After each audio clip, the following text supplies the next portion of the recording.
ನದಿಯೇ ನದಿಯೇ ನದಿಯೇ ನದಿಯೇ ರಾಜನ್ಯಾರು ಏನೇನೋ ಏನೇನೋ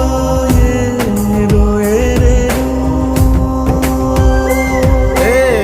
ವಿಧಿಯೇ ವಿಧಿಯೇ ವಿಧಿಯೇ ವಿಧಿಯೇ ವೀರನ್ಯಾರು ಒಂದು ಊರಿನಲ್ಲಿ ಒಬ್ಬ ಪರಾಕ್ರಮಿ ರಾಜ ಇದ್ದ ರತಿಯಂಥ ರಾಣಿಯೊಡನೆ ರಾಜ್ಯಭಾರ ಮಾಡುತ್ತಿದ್ದ ತಾನು ತನ್ನ ಪ್ರಾಣನೇ ಪಣವಾಗಿರಿಸಿ ಕಾಪಾಡೋ